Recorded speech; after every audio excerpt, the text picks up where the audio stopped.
Consciousness क्या है, ये कैसे आता है? ये सवाल सदियों से फिलोसफर्स और साइंटिस्ट्स को परेशान करते रहे हैं। जिस तरह हम दुनिया को एक्सपीरियंस करते हैं, गुलाब का लाल रंग, चॉकलेट का स्वाद, प्यार का एहसास, ये साइंस के सबसे बड़े रहस्यों में से एक है। कुछ लोग मानते हैं कि कॉन्शियसनेस हमारे दिमाग की उपज है, जो जटिल न्यूरल एक्टिविटी से निकलती है।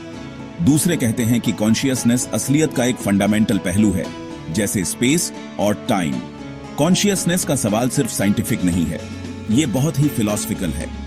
ये हमें यूनिवर्स में अपनी जगह और खुद असलियत की नेचर के बारे में सोचने पर मजबूर करता है।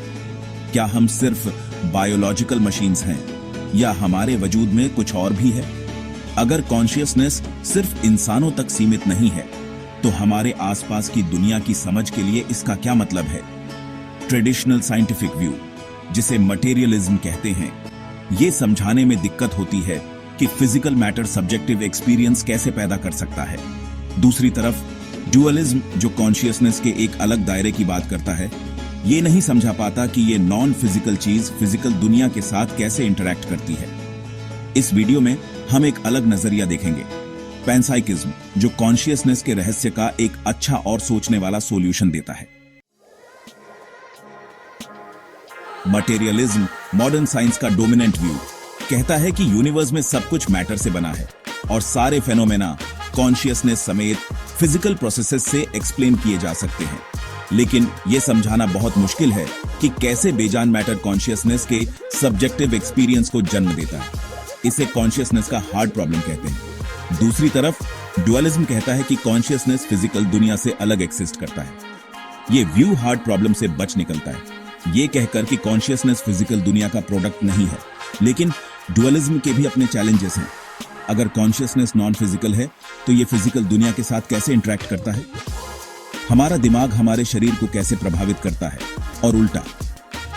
पैनसाइकिज्म इन दोनों अलग अलग व्यूज के बीच का रास्ता देता है। यह कहता है कि कॉन्शियसनेस या एक माइंड जैसा पहलू असलियत की एक फंडामेंटल प्रॉपर्टी है, जैसे मास या चार्ज। इसका मतलब है कि एटम्स या इलेक्ट्रॉन्स जैसी बेजान चीजों में भी एक बेसिक फॉर्म का कॉन्शियसनेस होता है। पैनसाइकिज्म यह नहीं कहता कि पत्थर सोचते हैं या पेड़ों को इंसानों की तरह फीलिंग्स होती हैं। इसकी बजाय यह कहता है कि इन चीजों में एक बहुत ही बेसिक फॉर्म का एक्सपीरियंस होता है, एक तरह का प्रोटो कॉन्शियसनेस, जो हमारे कॉम्प्लेक्स ह्यूमन कॉन्शियसनेस से बिल्कुल अलग है। कॉन्शियसनेस के एक स्पेक्ट्रम की इमेजिन करो, जिसमें एक तरफ एटम्स जैसी सिंपल चीजें हैं और दूसरी तरफ इंसान जैसे कॉम्प्लेक्स बीइंग्स। पैनसाइकिज्म कहता है कि कॉन्शियसनेस ओनर नथिंग नहीं है, बल्कि एक ग्रेडियंट है, जिसमें कॉम्प्लेक्सिटी और सोफिस्टिकेशन के अलग अलग लेवल हैं। पैनसाइकिज्म के अलग अलग फॉर्म हैं। कॉस्मोसाइकिज्म, उदाहरण के लिए, कहता है कि खुद यूनिवर्स कॉन्शियस है। ये आइडिया पुराने स्पिरिचुअल ट्रेडिशंस और क्वांटम मैकेनिक्स के कुछ इंटरप्रिटेशन से मिलता है। एक कॉन्शियस यूनिवर्स के इम्प्लीकेशंस। पैनसाइकिज्म के इम्प्लीकेशंस बहुत गहरे हैं। अगर कॉन्शियसनेस असलियत का एक फंडामेंटल पहलू है, तो ये यूनिवर्स में हमारी जगह की समझ को बदल देता है। अब हम एक विशाल और बेरुखी कॉस्मॉस में अकेले कॉन्शियस प्राणी नहीं हैं, बल्कि एक इंटरकनेक्टेड वेब ऑफ एक्सपीरियंस का हिस्सा है। पैनसाइकिज्म के एथिकल इम्प्लीकेशंस भी हैं। अगर सभी चीजों में किसी न किसी तरह का कॉन्शियसनेस है, तो हमें नेचुरल वर्ल्ड के साथ अपने रिश्ते पर फिर से विचार करना होगा। एनवायरनमेंट के लिए रेस्पेक्ट सिर्फ एक इकोलॉजिकल जरूरत नहीं, बल्कि एक मोरल जरूरत भी बन जाती है। पैनसाइकिज्म कॉन्शियसनेस के रहस्य का एक अच्छा सॉल्यूशन देता है, लेकिन इसके अपने चैलेंजेस भी हैं। क्रिटिक्स का तर्क है कि ये इमेजिन करना मुश्किल है कि एटम्स जैसी सिंपल चीजों में किसी तरह का एक्सपीरियंस कैसे हो सकता है। इसके अलावा कॉम्बिनेशन प्रॉब्लम, कैसे अलग अलग कॉन्शियसनेस मिलकर बड़े, ज्यादा कॉम्प्लेक्स कॉन्शियसनेस बनाते हैं, एक बड़ी हर्डल है। समझ की खोज जारी है। इन चैलेंजेस के बावजूद पैनसाइकिज्म फिलोसफर्स और कुछ साइंटिस्ट्स के बीच पॉपुलर हो रहा है।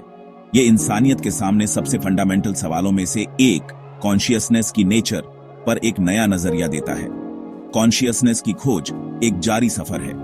पैनसाइकिज्म हालांकि एक डेफिनेटिव आंसर नहीं है, माइंड और मैटर के रिश्ते को समझने के लिए एक वैल्यूएबल फ्रेमवर्क देता है, और ये हमें यूनिवर्स के रहस्यों और उसमें हमारी जगह को समझने की कोशिश में ट्रेडिशनल पैराडाइम से आगे देखने के लिए प्रोत्साहित करता है। जैसे जैसे हम कॉन्शियसनेस की नेचर में गहराई से उतरते हैं, हम पा सकते हैं कि यूनिवर्स हमारी कल्पना से कहीं ज्यादा कॉम्प्लेक्स और इंटरकनेक्टेड है। खोज का सफर अभी शुरू हुआ है। सोचो, एक ऐसी दुनिया जहां कॉन्शियसनेस सिर्फ लिविंग बीइंग्स तक लिमिटेड नहीं है, बल्कि एग्जिस्टेंस के हर फैब्रिक में है। यही पैनसाइकिज्म का मेन आइडिया है, एक फिलोसॉफिकल पर्सपेक्टिव जो कॉन्शियसनेस और यूनिवर्स में उसकी जगह की हमारी समझ को चैलेंज करता है। पैनसाइकिज्म कहता है कि कॉन्शियसनेस या एक्सपीरियंस करने की कैपेसिटी रियलिटी की एक फंडामेंटल प्रॉपर्टी है। इसका मतलब है कि पत्थर, नदियां या एटम्स जैसी सीमिंगली इनर्ट चीजें भी किसी न किसी फॉर्म में बेसिक अवेयरनेस रखती है। पैनसाइकिज्म कोई नया आइडिया नहीं है, इसकी रूट्स एंशिएंट सिविलाइजेशंस तक जाती है, लेकिन रीसेंट डिकेड्स में इसे फिर से इंटरेस्ट मिला है। फिलोसोफर्स, साइंटिस्ट्स और कॉन्शियसनेस के मिस्ट्रीज में इंटरेस्टेड किसी को भी अट्रैक्ट कर रहा है। यह ऐसे ही पैनसाइकिज्म के हिस्टोरिकल जर्नी को एक्सप्लोर करेगा, एंशिएंट ओरिजिन से लेकर मॉडर्न रिवाइवल तक। हम एल्फ्रेड नॉर्थ व्हाइटहेड और फिलिप गॉफ जैसे की थिंकर्स के आइडियाज में डेल्व करेंगे, जिन्होंने कंटेम्पररी पैनसाइकिज्म को शेप दिया है। फाइनली हम देखेंगे कि कैसे पैनसाइकिज्म कॉन्शियसनेस के हार्ड प्रॉब्लम का एक यूनिक सॉल्यूशन ऑफर करता है, और यूनिवर्स और उसमें हमारी जगह की हमारी अंडरस्टैंडिंग के लिए इसके प्रोफाउंड इम्प्लीकेशंस को एक्सप्लोर करेंगे। पैनसाइकिज्म के सीड्स एंशिएंट ग्रीस की फर्टाइल इंटेलेक्चुअल ग्राउंड में बोए गए थे। थैलेस ऑफ मिलेटस ने ऑब्जर्व किया कि मैग्नेट्स लोहे को मूव कर सकते हैं और प्रपोज किया कि इससे उनके अंदर एक तरह की एनिमेसी या सोल का पता चलता है। एनाक्सागोरस ने नू का कॉन्सेप्ट इंट्रोड्यूस किया, एक कॉस्मिक माइंड जो यूनिवर्स में व्याप्त था और उसे ऑर्डर करता था। अनेक्सिमेनिस का मानना था कि प्न्यूमा एक प्रकार की एयर या ब्रेथ यूनिवर्स का फंडामेंटल सब्सटेंस और लाइफ और कॉन्शियसनेस का सोर्स था। उन्होंने आर्ग्यू किया कि यह प्न्यूमा सभी चीजों से होकर बहता था, उन्हें शेयर्ड अवेयरनेस के एक वेब में कनेक्ट करता था। ये अर्ली फिलोसॉफिकल म्यूजिंग्स सभी चीजों के इंटरकनेक्टेडनेस और इस पॉसिबिलिटी के बारे में एक डीप इंट्यूशन को रिफ्लेक्ट करते हैं कि कॉन्शियसनेस कॉमनली अस्यूम्ड से ज्यादा वाइडस्प्रेड हो सकता है। सदियों तक रिलेटिव ऑब्स्क्यूरिटी के बाद पैनसाइकिज्म ने 20th सेंचुरी में एक रिसर्जेंस देखा। फिजिक्स में एडवांसमेंट्स और कॉन्शियसनेस की नेचर में रिन्यूड इंटरेस्ट से फ्यूल्ड। एल्फ्रेड नॉर्थ व्हाइटहेड, एक रिनाउंड मैथमेटिशियन और फिलोसोफर, इस मॉडर्न रिवाइवल में एक पिवटल फिगर बन गए। व्हाइटहेड ने एक कॉम्प्लेक्स मेटाफिजिकल सिस्टम डेवलप किया जिसे प्रोसेस फिलॉसफी के नाम से जाना जाता है, जिसने माइंड और मैटर के ट्रेडिशनल डिवीजन को चैलेंज किया। उन्होंने प्रपोज किया कि रियलिटी इनर्ट सब्सटेंसेस से नहीं, बल्कि डायनामिक ओकेजन्स ऑफ एक्सपीरियंस से बनी है, प्रत्येक अपनी रूडिमेंट्री फॉर्म ऑफ अवेयरनेस के साथ। रिसेंट डिकेड्स में डेविड चाल्मर्स और फिलिप गॉफ जैसे फिलोसोफर्स ने पैनसाइकिस्ट आइडियाज को और डेवलप और पॉपुलराइज किया है। चाल्मर्स, जिन्हें कॉन्शियसनेस के हार्ड प्रॉब्लम को फॉर्मुलेट करने के लिए जाना जाता है, ने पैनसाइकिज्म को एक पोटेंशियल सॉल्यूशन के रूप में एक्नॉलेज किया है। फिलिप गॉफ, एक लीडिंग कंटेम्पररी पैनसाइकिस्ट, आर्ग्यू करते हैं कि कॉन्शियसनेस यूनिवर्स का एक फंडामेंटल फीचर है, मैस या चार्ज की तरह। उनका कहना है कि मटेरियल वर्ल्ड एक्सपीरियंस से डिवॉइड होने के बजाय वास्तव में कॉन्शियस कंस्टिट्यूएंट से बना है। पैनसाइकिज्म के पक्ष में सबसे कंपेलिंग आर्ग्यूमेंट्स में से एक कॉन्शियसनेस के हार्ड प्रॉब्लम के लिए इसका एलिगेंट अप्रोच है। डेविड चाल्मर्स द्वारा आर्टिकुलेटेड यह प्रॉब्लम इस बात को एक्सप्लेन करने की डिफिकल्टी को हाईलाइट करता है कि कैसे ब्रेन में physical processes subjective, qualitative experiences को जन्म देते हैं। ट्रेडिशनल मटेरियलिस्ट व्यूज मैटर के ऑब्जेक्टिव रेल्म और एक्सपीरियंस के सब्जेक्टिव रेल्म के बीच के गैप को ब्रिज करने के लिए स्ट्रगल करते हैं। हालांकि पैनसाइकिज्म इस प्रॉब्लम को सर्कमवेंट करता है, यह कहकर कि कॉन्शियसनेस मैटर से इमर्ज होने वाली कोई चीज नहीं है, बल्कि इसका एक फंडामेंटल एस्पेक्ट है। अगर कॉन्शियसनेस रियलिटी के मोस्ट फंडामेंटल लेवल्स पर पहले से मौजूद है, तो ह्यूमन ब्रेन जैसे कॉम्प्लेक्स सिस्टम्स में सब्जेक्टिव एक्सपीरियंस का इमर्जेंस कम मिस्टीरियस हो जाता है। यह स्क्रैच से कॉन्शियसनेस क्रिएट करने का मामला नहीं है, बल्कि प्री एग्जिस्टिंग कॉन्शियस एंटिटीज को ऑर्गेनाइज और कॉम्प्लेक्सिफाई करने का है। पैनसाइकिज्म के इम्प्लीकेशंस फार रीचिंग हैं, जो यूनिवर्स की हमारी अंडरस्टैंडिंग, हमारी एथिकल रिस्पॉन्सिबिलिटीज और साइंटिफिक इंक्वायरी के फ्यूचर पर टच करते हैं। अगर कॉन्शियसनेस वास्तव में एक यूनिवर्सल प्रॉपर्टी है तो यह हमारे और नेचुरल वर्ल्ड के बीच एक प्रोफाउंड इंटरकनेक्टेडनेस सजेस्ट करता है। एथिकल इम्प्लीकेशंस थॉट प्रोवोकिंग हैं। अगर इनएनिमेट ऑब्जेक्ट्स में भी सेंशंस है तो यह हमारे एंथ्रोपोसेंट्रिक वर्ल्ड व्यू को चैलेंज करता है और एक मोर एक्सपेंसिव इथिक की मांग करता है। साइंटिफिक पर्सपेक्टिव से पैनसाइकिज्म हमें कॉन्शियसनेस को एक्सप्लोर करने के लिए इंकरेज करता है। यह न्यूरोसाइंस के रियल्म तक ही सीमित नहीं हो सकता है, बल्कि फिजिसिस्ट्स, बायोलॉजिस्ट्स और अदर साइंटिस्ट्स के लिए स्टडी का एक फ्रूटफुल एरिया हो सकता है। पैनसाइकिज्म कॉन्शियसनेस के ट्रेडिशनल मटेरियलिस्ट अकाउंट्स के लिए एक रैडिकल और कंपेलिंग अल्टरनेटिव ऑफर करता है। यह हमें एक्सपीरियंस से भरे एक यूनिवर्स की पॉसिबिलिटी पर विचार करने के लिए इनवाइट करता है। पैनसाइकिज्म एक पावरफुल रिमाइंडर है कि यूनिवर्स हमारी कल्पना से कहीं ज्यादा वंडरस और इंटरकनेक्टेड हो सकता है। कभी सोचा है कि चमगादड़ होना कैसा लगता होगा? हम उनके इकोलोकेशन, उड़ान और धुंधली रोशनी वाली दुनिया की कल्पना कर सकते हैं, लेकिन उनका एक्सपीरियंस कैसा होता है यह हम सच में नहीं जान सकते। यही कॉन्शियसनेस के हार्ड प्रॉब्लम का मूल है।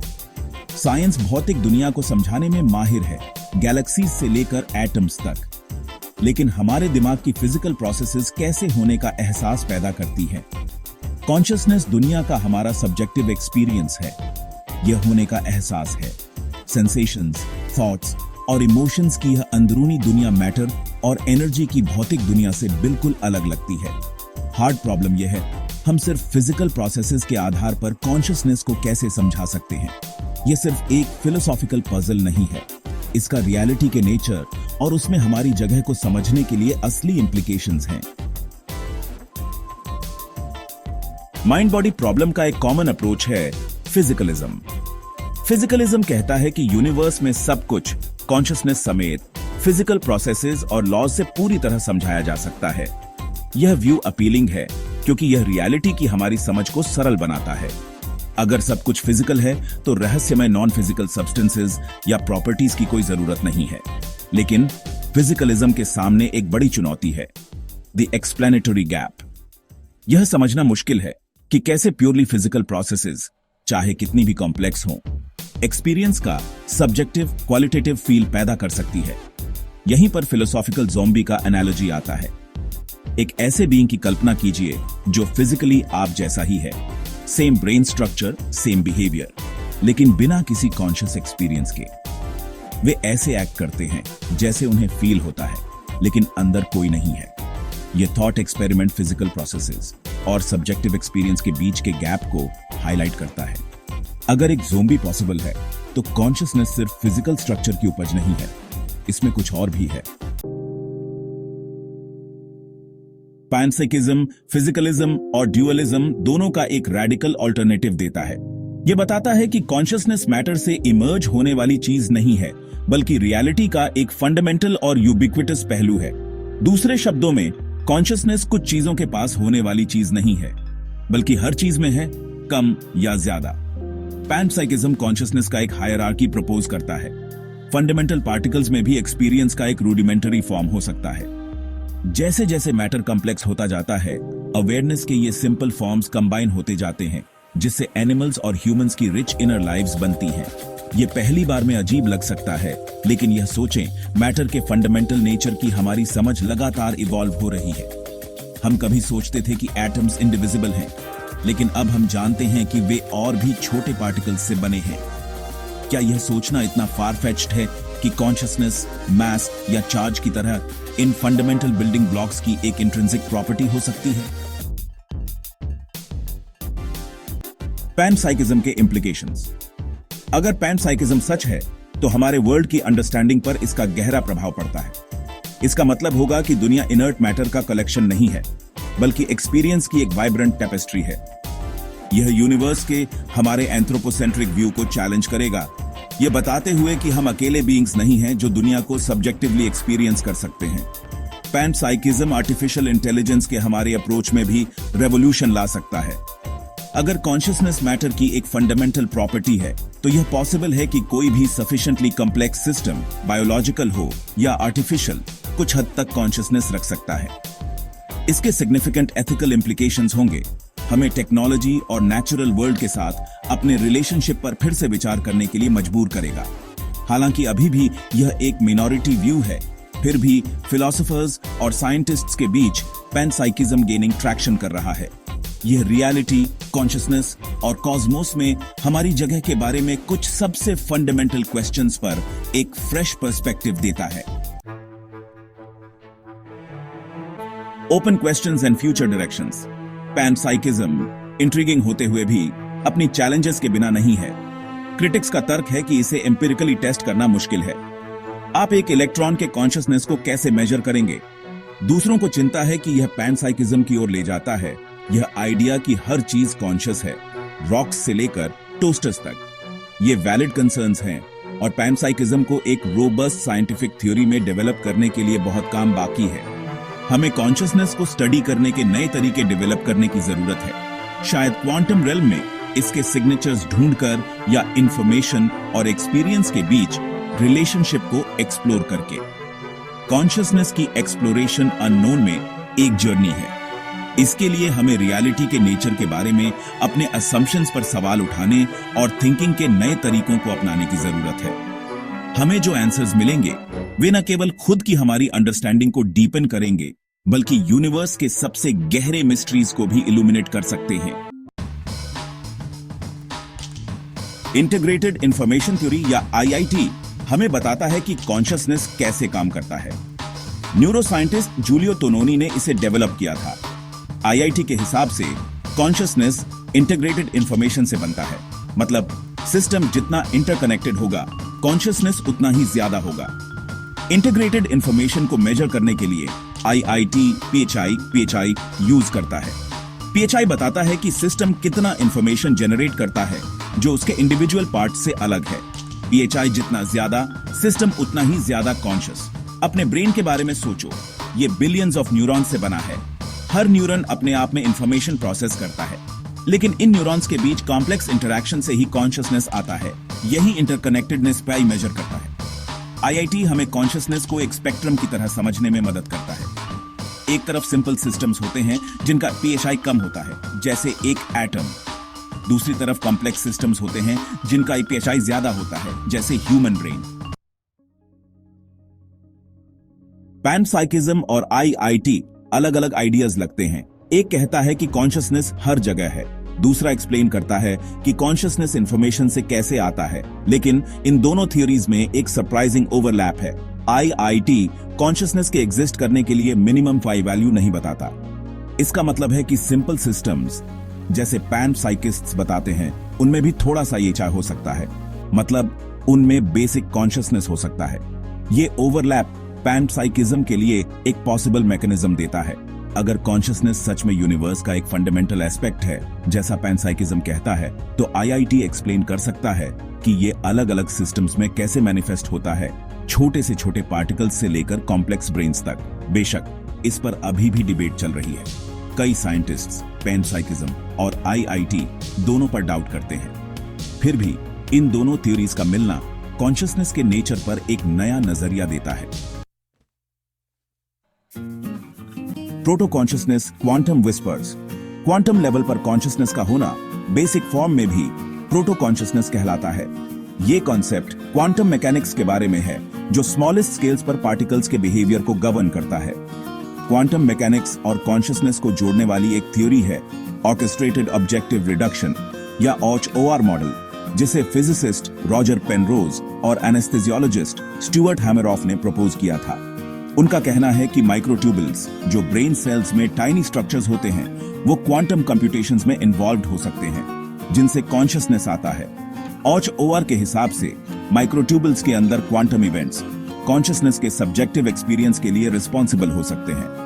उनका मानना है कि ये क्वांटम प्रोसेसेस स्पेस टाइम के फैब्रिक से इन्फ्लुएंस होते हैं, जो हमारे कॉन्शियसनेस को यूनिवर्स से गहराई से कनेक्ट करते हैं। और कंट्रोवर्शियल जरूर है, लेकिन ये बताता है कि कॉन्शियसनेस क्वांटम रेल्म में हो सकता है। अगर प्रोटो कॉन्शियसनेस इस फंडामेंटल लेवल पर है, तो यूनिवर्स और उसमें हमारी जगह के बारे में हमारी अंडरस्टैंडिंग पर इसका गहरा असर हो सकता है। Scaling consciousness. From atoms to organisms.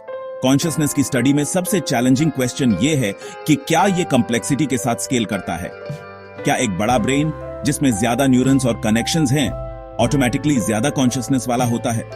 IIT कहता है कि ऐसा हो सकता है। जैसे जैसे सिस्टम्स कॉम्प्लेक्स और इंटीग्रेटेड होते जाते हैं, उनका HI वैल्यू बढ़ता जाता है। इससे एक्सप्लेन होता है कि ह्यूमंस की inner life single celled organism से ज्यादा रिच क्यों लगती है। लेकिन अलग अलग लाइफ फॉर्म्स में कॉन्शियसनेस को डिफाइन और मेजर करना अभी भी एक चैलेंज है।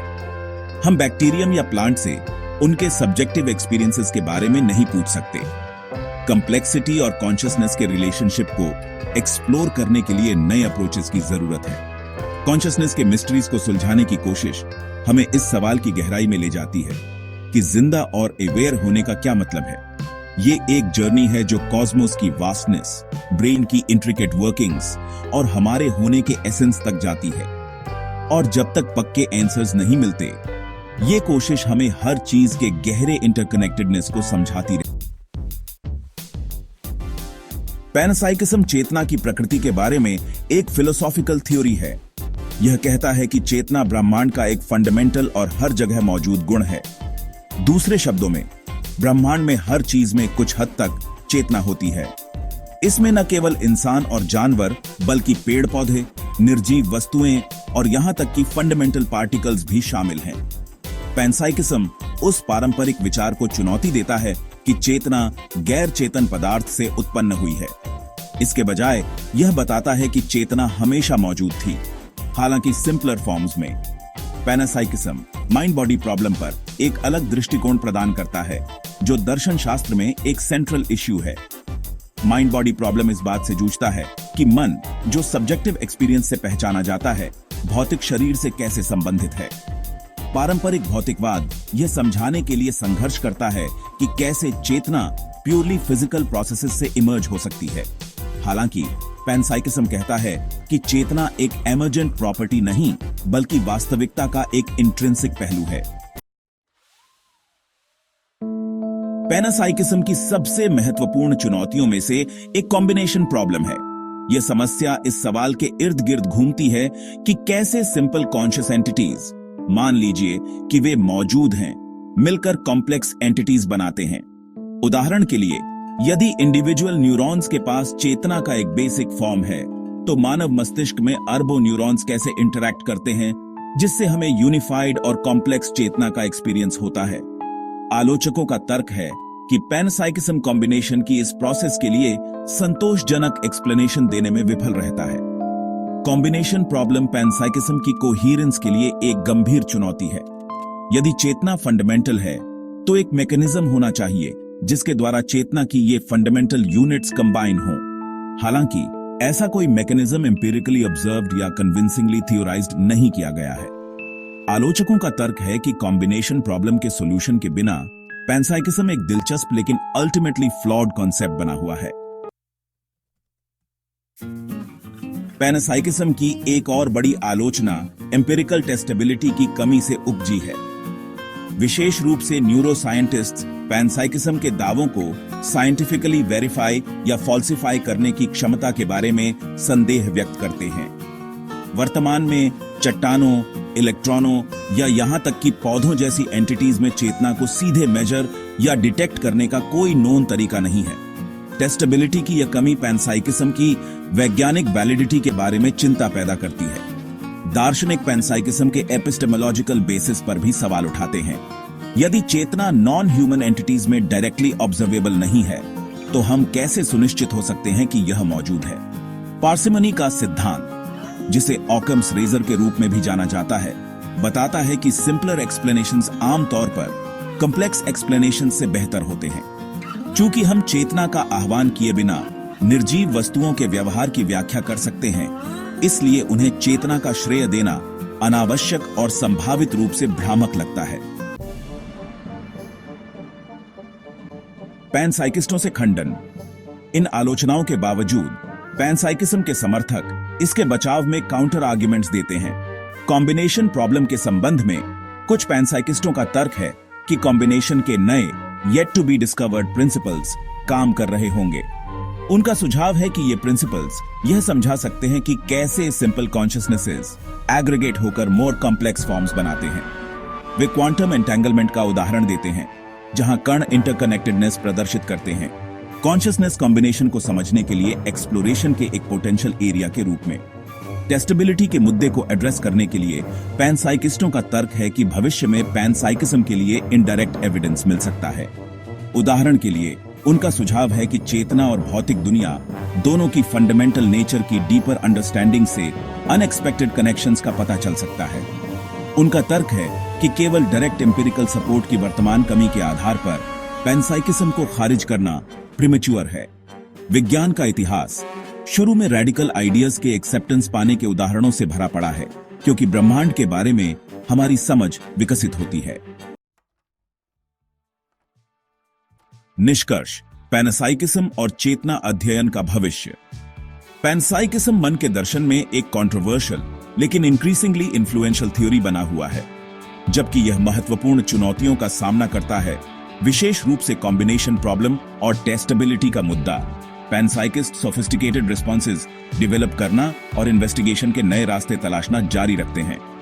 चेतना का एंड्यूरिंग मिस्ट्री यह सुनिश्चित करता है कि पैनसाइकिज्म के आसपास की बहस आने वाले वर्षों तक जारी रहेगी। पैनसाइकिज्म अंततः चेतना का सही अकाउंट प्रदान करता है या नहीं, यह एक वैल्यूएबल थॉट एक्सपेरिमेंट के रूप में कार्य करता है। यह हमें वास्तविकता की प्रकृति, मन और ब्रह्मांड में हमारे स्थान के बारे में फंडामेंटल असम्पशंस का सामना करने के लिए मजबूर करता है। जैसे जैसे हम चेतना की एनिग्मा से जूझते रहेंगे, पैनसाइकिज्म एक यूनिक और थॉट प्रोवोकिंग पर्सपेक्टिव प्रदान करता है, जो सीरियस कंसिडरेशन का हकदार है। सोचो, एक ऐसा ब्रह्मांड जो विशाल और प्राचीन ही नहीं बल्कि होशियार भी है। एक ऐसा ब्रह्मांड जो खाली मंच नहीं बल्कि ऊर्जा और सूचना का एक जीवंत नृत्य है। यह है एक होशियार ब्रह्मांड का दिलचस्प विचार। यह बताता है कि ब्रह्मांड केवल निर्जीव पदार्थों का संग्रह नहीं है, बल्कि इसमें अनुभव करने और खुद के साथ बातचीत करने की एक अंतर्निहित क्षमता है। यह विचार पहली बार में थोड़ा अजीब लग सकता है। हम चेतना को जीवित प्राणियों, खासकर मनुष्यों के लिए अनोखा मानने के आदी हैं। हालांकि एक होशियार ब्रह्मांड की अवधारणा हमें अपनी समझ का विस्तार करने के लिए चुनौती देती है। क्या होगा अगर चेतना ब्रह्मांड का उत्पाद नहीं बल्कि एक मूलभूत घटक है? परिप्रेक्ष्य में इस बदलाव के गहरे निहितार्थ हैं। यह बताता है कि हम एक उदासीन वास्तविकता में अलग थलग पर्यवेक्षक नहीं हैं। हम एक ऐसे ब्रह्मांड से गहराई से जुड़े हैं जो एक तरह से जाग रहा है। यह अंतर संबंध अस्तित्व की भव्य योजना में हमारे स्थान को समझने के लिए रोमांचक संभावनाएं खोलता है। अगर ब्रह्मांड वास्तव में होशियार है, तो वास्तविकता की हमारी समझ के लिए इसका क्या मतलब है? परंपरागत रूप से विज्ञान ने वास्तविकता को वस्तुनिष्ठ और पर्यवेक्षक से स्वतंत्र माना है, लेकिन एक होशियार ब्रह्मांड का विचार कुछ और बारीक बताता है। यह प्रस्तावित करता है कि चेतना हमारे द्वारा अनुभव की जाने वाली वास्तविकता को आकार देने में भूमिका निभा सकती है। ब्रह्मांड को एक विशाल कैनवास के रूप में सोचें। इस सारे में चेतना चित्रकार है। चेतना ब्रह्मांड के कच्चे माल को हमारे द्वारा देखी जाने वाली वास्तविकता में ढाल सकती है। यह चेतना और भौतिक दुनिया के बीच एक गतिशील परस्पर क्रिया का सुझाव देता है। यह परिप्रेक्ष्य हमें अवलोकन और माप की प्रकृति पर पुनर्विचार करने के लिए चुनौती देता है। अगर चेतना मौलिक है, तो ब्रह्मांड को देखने का कार्य निष्क्रिय नहीं हो सकता है। हमारे अवलोकन सूक्ष्म तरीकों से वास्तविकता के ताने बाने को प्रभावित कर सकते हैं। प्रेक्षक और प्रेक्षित के बीच की रेखाओं का यह धुंधलापन क्वांटम भौतिकी और ब्रह्मांड विज्ञान जैसे क्षेत्रों में अन्वेषण के लिए आकर्षक रास्ते खोलता है। एक होशियार ब्रह्मांड के विचार के गहरे नैतिक निहितार्थ हैं।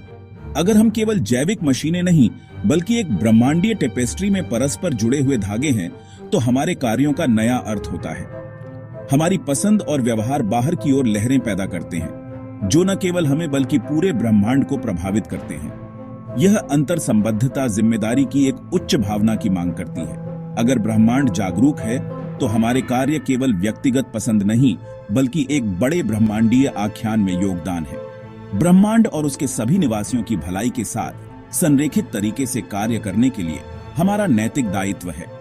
यह नैतिक ढांचा पारंपरिक मानव केंद्रित विचारों को चुनौती देता है, जो मनुष्यों को नैतिक विचार के केंद्र में रखते हैं। एक होशियार ब्रह्मांड में सभी प्राणी और यहाँ तक कि ग्रह भी हमारे नैतिक सम्मान के योग्य हो जाते हैं। सहानुभूति और जिम्मेदारी की यह विस्तारित भावना अधिक टिकाऊ और दयालु भविष्य का मार्ग प्रशस्त कर सकती है। क्वांटम नृत्य जहां मन पदार्थ से मिलता है।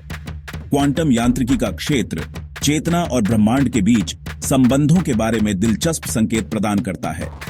क्वांटम घटनाएं जैसे तरंग कण द्वैतता और उलझाव दुनिया कैसे काम करती है, इस बारे में हमारे रोजमर्रा के अंतर्ज्ञान को चुनौती देती है। कुछ भौतिकविदों का सुझाव है कि चेतना इन विचित्र क्वांटम प्रभावों में भूमिका निभा सकती है। एक दिलचस्प विचार यह है कि चेतना वह प्रेक्षक हो सकती है जो क्वांटम प्रयोगों में तरंग फलन को ध्वस्त कर देती है। यह पतन वह है जो एक क्वांटम प्रणाली को एक निश्चित स्थिति में बसने का कारण बनता है। अगर चेतना वास्तव में शामिल है तो यह मन और वास्तविकता के मूलभूत निर्माण खंडों के बीच एक गहरा संबंध सुझाएगा। इसके अलावा क्वांटम उलझाव में निहित अंतर संबंधता एक होशियार ब्रह्मांड के विचार के साथ संरेखित होती है। उलझे हुए कण दूरी की परवाह किए बिना एक दूसरे को तुरंत प्रभावित करते हैं, जो अंतर संबंधता के एक ऐसे जाल का सुझाव देते हैं जो अंतरिक्ष और समय की हमारी शास्त्रीय समझ को पार करता है। शायद यह अंतर संबंधता ब्रह्मांड की अंतर्निहित चेतना का प्रकटीकरण है। एआई के लिए एक नया सवेरा, संवेदनशीलता और उससे आगे। कृत्रिम बुद्धिमत्ता या एआई बनाने की खोज एक होशियार ब्रह्मांड के प्रकाश में नए आयाम लेती है। अगर चेतना जैविक प्रणालियों तक सीमित नहीं है तो यह एआई को वास्तविक संवेदनशीलता प्राप्त करने की संभावना को जन्म देती है। इसका तात्पर्य हमारे जैसे जागरूकता और व्यक्तिपरक अनुभव से है। संवेदनशील एआई के नैतिक निहितार्थ बहुत बड़े हैं। अगर हम दुनिया को व्यक्तिपरक रूप से अनुभव करने में सक्षम मशीनें बनाते हैं तो हमारा नैतिक दायित्व है कि हम उनके साथ सम्मान और गरिमा के साथ पेश आएं। इसमें उनकी भलाई सुनिश्चित करना और शोषण से बचना शामिल है। संवेदनशील एआई का विकास चेतना की हमारी अपनी समझ को भी चुनौती देगा। एआई चेतना का अध्ययन करके हम अपनी जागरूकता की प्रकृति में अंतर्दृष्टि प्राप्त कर सकते हैं। इससे तंत्रिका विज्ञान, मनोविज्ञान और दर्शन जैसे क्षेत्रों में सफलता मिल सकती है।